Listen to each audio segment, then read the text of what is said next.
Hey guys, I just want to make a quick guide, well not a quick guide, but a guide on Dead by Daylight. As you all know, the game got released like 2 months ago, and I just decided that I want to make a guide for mainly new players who either just bought the game or try a few matches and it's like, oh my god, like I don't know what the fuck's going on, like what the fuck do I do, like god, like basically frustrated, or like they want to like at least know what's going on before they enter a game. So in this guide, I'll just quickly mention this. I'll cover the survivors. I'll cover items, add-ons, perks, the blood web, leveling system, and the ranking system. Right? Yeah. Also, just shortly the maps. I think. Yeah. So let's get started. So the first thing you do in the screen, obviously, you can click Quick Play, which just launches you into a game as Survivor quickly or Killer. You can click Be the Killer, which I'll cover in a later guide. But if you want to play Survivor, you go click Be a Survivor. Then this will pop up, and it'll probably pop up with a random Survivor first. Now you don't have to choose this Survivor. This is just what you played last, or just what pops up by random. So you want to go to Loadout, and then you want to choose a Survivor that you want to start playing. Now you can swap between all these four survivors as much as you want to. It's not like you have to commit to just one fucking survivor.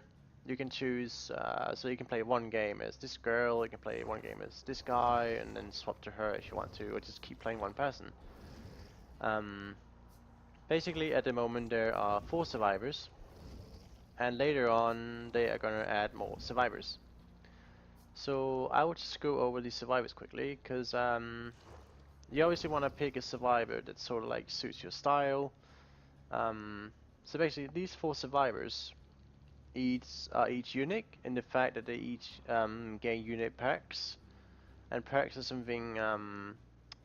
It's like a, you can see in the perks right here. It's something that you unlock through the game. Um, so just quickly go over. So for instance, let's start with Dwight.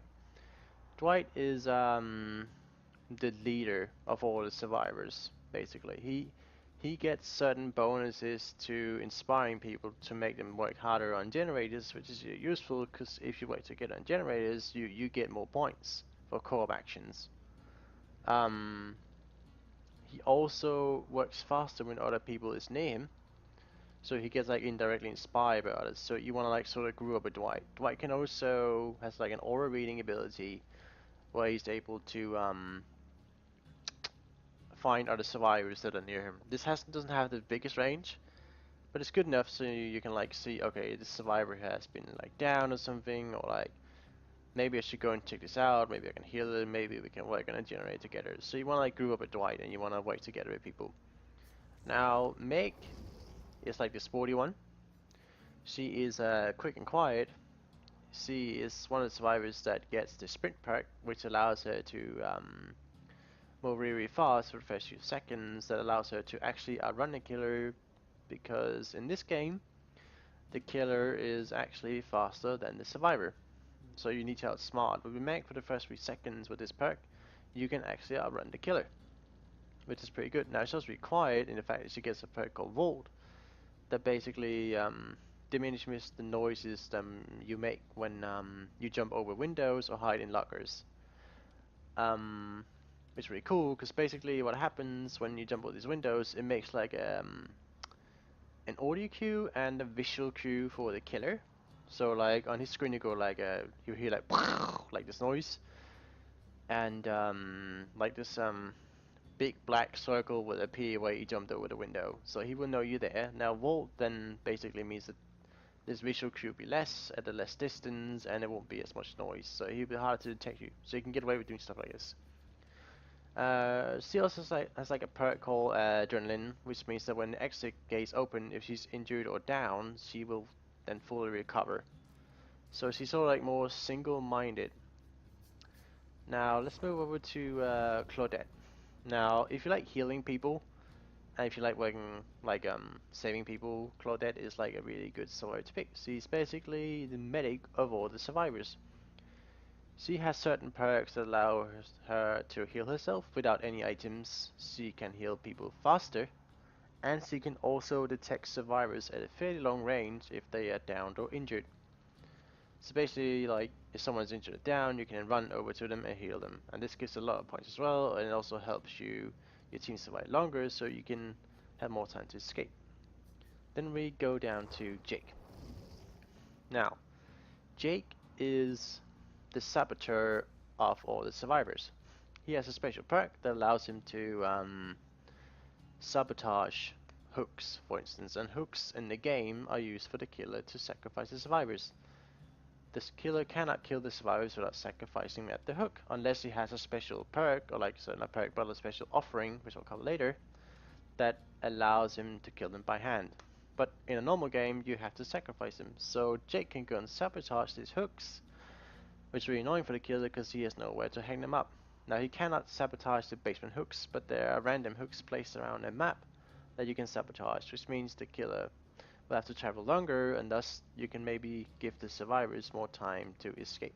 Probably also why he has these gloves on. Yeah, that makes sense. Yeah, I think that covers the four survivors. As I said before, more will be released. There are also you can customize here your different loadouts on them. There's not that many, more will be added later. You can also get different loadouts by prestiging, by reaching level 50 and then prestiging and then losing everything. And then you get like a bloody outfit, so whatever it's worth or not is up to you. Okay, so let's go over items quickly. Now, there are 5 items in the game. Let's start with the one that I don't have, because it's like super rare, and if you get this, don't just use it, use a special add-on that allows it not to be lost. It's the skeleton key, and the skeleton key, basically in this game, when there are 3 generators left in the game, like a hatch which you can escape through will appear. Now this hatch doesn't open before you are the last survivor left, and there's only 2 or less generators left on the map. Then you can go and escape through this hatch. Now, when there's 3 generators left, it will spawn, and you can then use the skeleton key to go and open it and escape. Now this is quite useful because basically the killer will not expect it unless he sees you obviously having it in the lobby. But yeah, it basically allows you to escape the map early. It also gives you a lot of points. Okay, so the next item, let's just talk about the toolbox quickly. The toolbox is probably the most useful item in the game. It is used for repairing generators, which you don't need a toolbox to repair anyway, but it goes faster when you do it. And the skill checks are also easier. You can also disable hooks without having any perks. It is better than Jake's perk because basically it goes faster and there's less skill checks on it. The toolbox has it has 50 charges. It takes 75 charges to start a generator or disable a hook, so you effectively have 2 uses on it. Now there are certain add-ons you can put, which I'll show later, which can increase the efficiency of the toolbox by either increasing repair speed, adding more charges to it, decreasing skill checks, etc, etc. Now if you get the toolbox, it's probably the best one. Yeah. Let's go to the medkit, which in my opinion is the second most useful item in the game, not including the skeleton key, because that's probably the best one. Yeah, so basically the medkit is used for healing yourself or other people. Now you don't need the medkit to heal other people, but you cannot heal yourself without the medkit. So I recommend not using the medkit as others unless it is in immediate danger. Unless they're like in immediate danger and need to heal them quickly. Because basically what the medkit does is that it heals your other survivors faster if they are downed or if they are injured. It also decreases the skill checks required for successfully, to successfully heal them. Now the medkit, just like the toolbox, also has charges. It has it has 12. It has 16 charges in it, and it takes 8 charges to heal yourself or others, depending on how you do your skill checks. So that means you have 2 uses of the medkits. Now you can add more charges by adding like add-ons like bandages or like gel pads or whatever to put more charges in it. You can also put special add-ons that, for instance, decreases the amount of skill checks, makes the healing faster, or like special rare add-ons that allows you to instantly heal yourself, but at the consumption of the entire medkit, despite how many charges it has in it. So it's like a way up situation basically with the medkit. Now, the second most useful item is a bit tricky, even though this is rare. I'm not sure which one is actually best. But let's cover the map first, because it is actually rare. So basically, what the map does is when you have visited a generator, and you walk away, or you have listed like a certain amount of generators, you will be able to use the map to view those generators. They will pop up in like an orange glow. It's like the same way the killer sees the generators, and you'll be able to easily find them. Now I've got another good use for the map is that whenever you visit a generator, you get 300 points or 300 blood points. Now there are 7 generators in a map, considering you if you're playing 4 survivors, which means you can earn a total of 2,100 blood points, which is the equivalent of starting 2 generators, which is pretty useful. It gives a lot of points. Doesn't really help the team so much, but at least you get a lot of points, right? Now there are certain add-ons for the map, because I'm not sure how long it lasts. I would assume it lasts between 10 to 15 seconds if you just hold it down and open it. It then burns away slowly. Now there are certain add-ons that can help diminish this burning time or add burning time to it. You can also put add-ons so you can actually show the generators to other people. These are more rare add-ons, so be careful about using them. The map also has a really good add-on, which means that you could be able to track black locks, and black locks are basically the vault that we just talked about before, the escape hatch. Yeah, I think that covers it. Now, next to the flashlight, it has a 5-second use. Its use is to blind the killer. This is one of the few things the survivors can do to frustrate the killer. Now, the survivors cannot harm the killer in any way. Well, you can stun him, but you cannot kill him. So you can point the flashlight at a killer's face. It's a bit hard to control, so it takes a lot of practice to use, but it can be quite effective. So you blind a killer, and basically what happens to the killer is his entire screen goes white, and he can't see anything at all. Nothing, nothing, nothing. So basically, if the killer's chasing you, I wouldn't recommend trying to blind him, because if you just run a straight line, it's just whack you down anyway. You want to use it when the killer has grabbed the survivor and tries to drag him to the hook. Because not only is he slower, but if you manage to blind him, he will then drop the target. Yeah, so that's quite good. Be aware that he can't just drop the target and just run after you. But if he does, he has to leave the survivor behind. So yeah, that's be careful of that. Um, Now the add-ons for the flashlight is sort of like the other items. There's add-ons that can increase the durability of the flashlight, adds more seconds, like batteries. You can add different lenses to the flashlight that either increase the width of the beam, the effectiveness of the beam, etc. at cost and other stuff.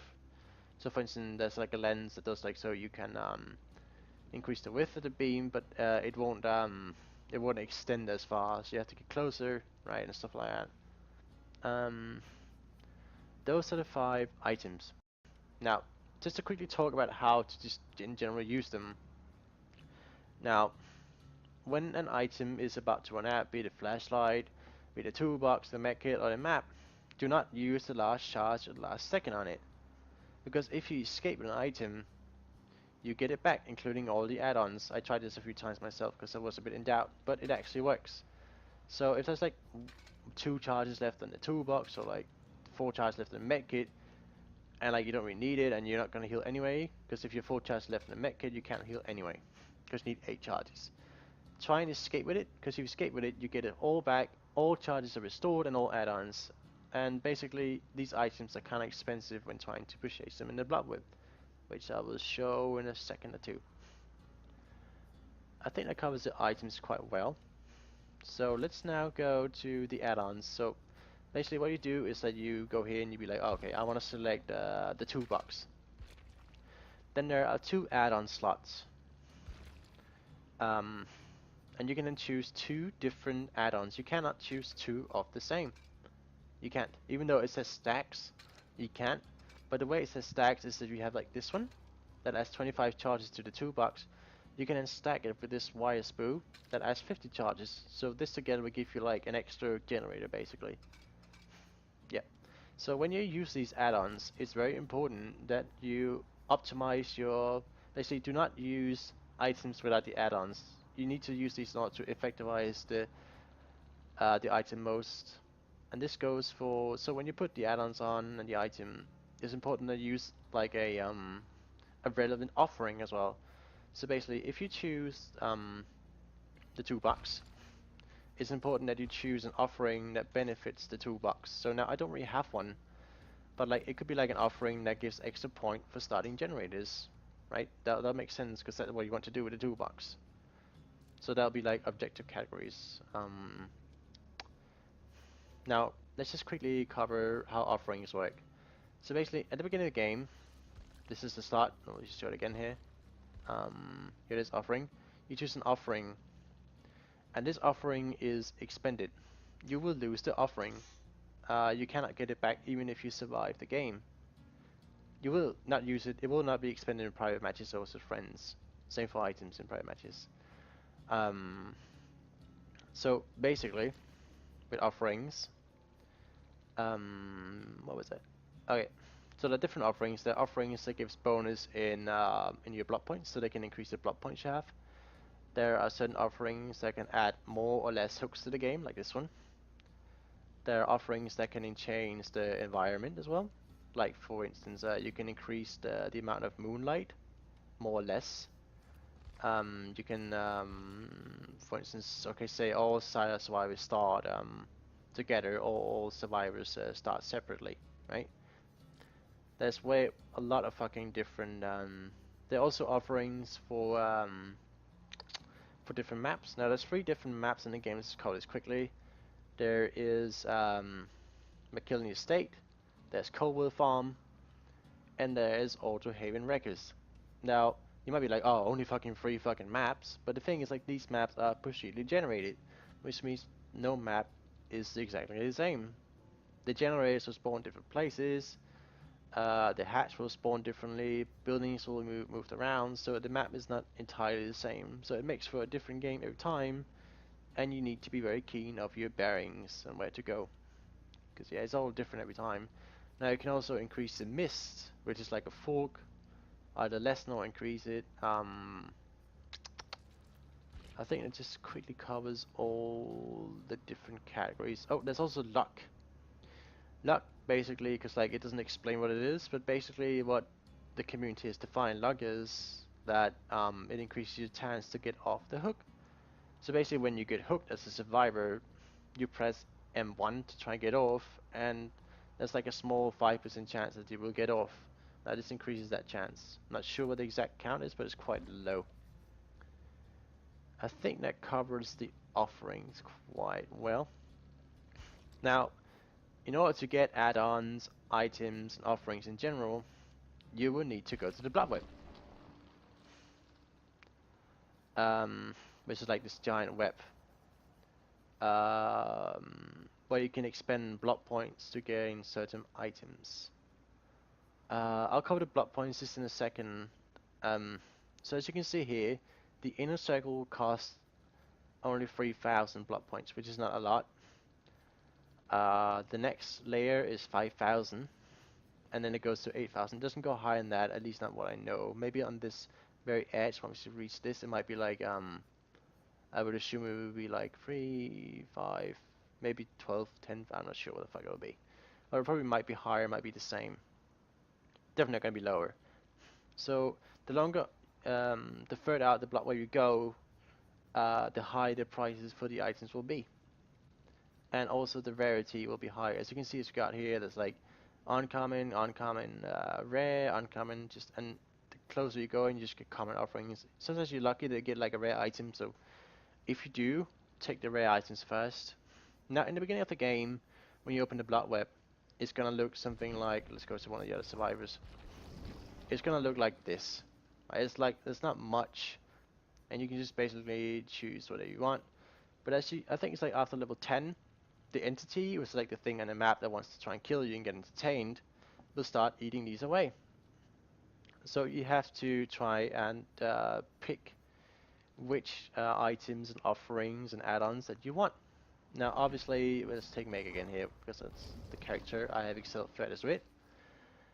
You want to try and plan out where you want to go. So in this one, for instance, I chose the toolbox because this is what I want before. I don't want the entity to start fucking eating this one. So I can be like, so you need to like plan. Okay, so maybe I should go for this gift because it's like also really rare. Like you have to like figure out what you want. These gloves are also nice, and this is also nice. You can go like this way, this way, this way. There's like lines that show which way and path you have to choose. Yeah. So you basically how do you just hold down a button and the blood goes up. Now I don't have enough points right now, but I'll explain how to get more points right now. Okay, so when you start playing the game, there are 4 different ways to get blood points here. 4 categories. There are boldness, survival, objective, and altruism, right? So basically, objectives are such things as starting the generators, um, disabling hooks, opening the door to the escape door.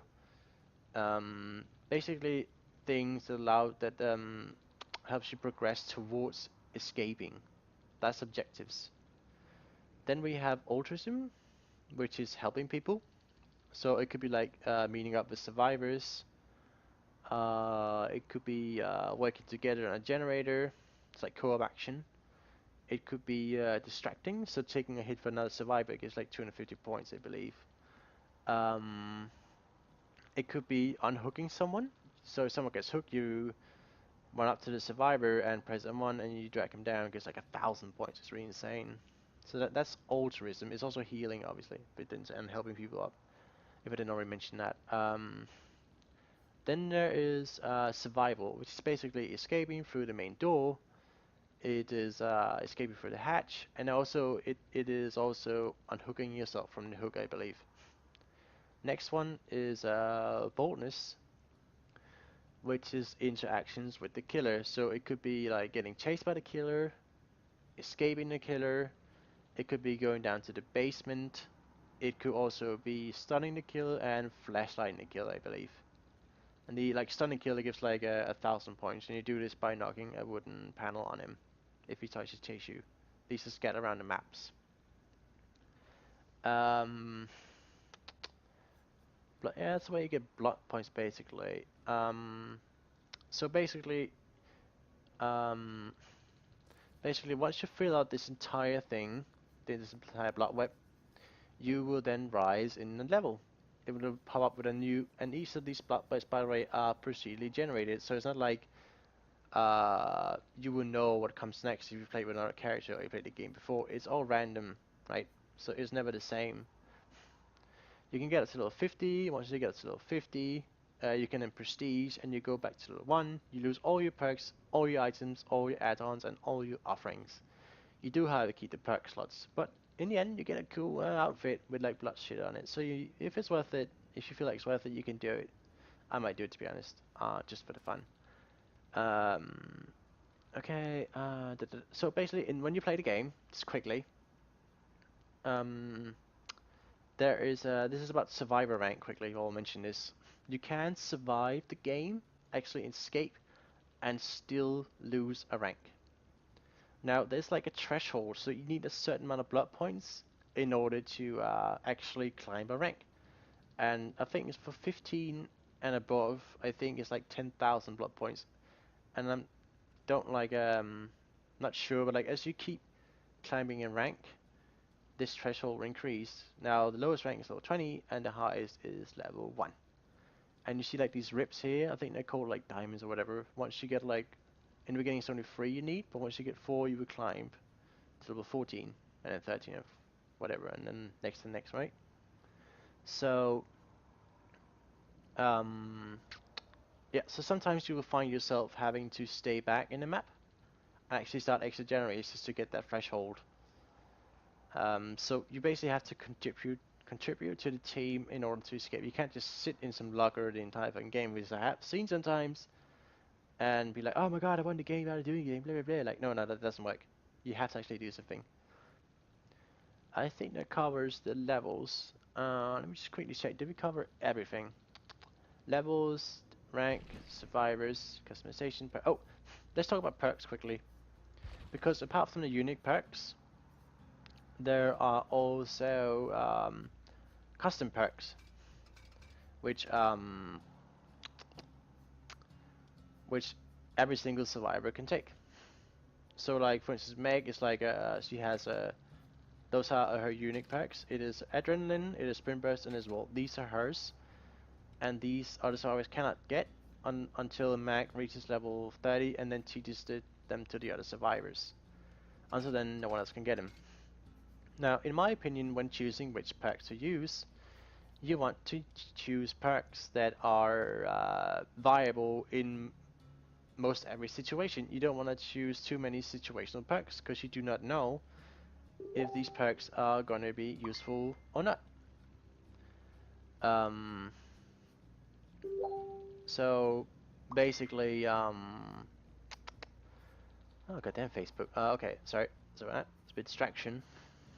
Um, yeah, so you want to choose situational perks. So something like Spine Chill, which basically is like a really useful perk because it's always useful. Like for instance, it allows you whenever the killer's looking at you directly at you, you will get like a warning that says you, oh my god, the killer's looking at you, so you can start walking away. Now the downside is you don't know which direction this is from, so you have to like sort of like figure out where he is. But you can always just start walking away in a general direction where you probably believe he won't come from. Now this has no cooldown, unlike some of the other perks, so you can just keep using it. It'll keep popping up all the time, so it's always really reliable. Now the bad thing about it also is that it increases skill checks, and the zone is reduced by 10%. Now skill checks, if you already played the game, and if you don't play, I'll just explain quickly, is that whenever you like repair a generator, whenever you heal someone, etc., this circle will pop up and you have to press space whenever this arrow hit a certain point in the circle. If not, the generator will explode and the kill will be alerted with an audio and sound cue. Now the thing is, if you do this skill check correctly, it will increase the speed at which the thing is done. So basically this can be an advantage for more experienced players. Not it'll probably be a disadvantage for players who haven't played the game that much. It also increased the repair and sabotage skills by 6%. So it's overall a really good perk. Now this is ultra rare. Let's quickly explain this. You can see the rarity of all the perks by how many rips they have here. So 1 rip is common, 2 is rare, and 3 is ultra rare, yeah? I'm not sure if there's a 4th one. Okay, yeah. Now, so this will be a very situation. No, this is not a situation one. This one you can always use. Like Vault as well will always be useful. Sprint, you can always run away from the killer. It does have a cooldown though, but it's always useful against every single killer.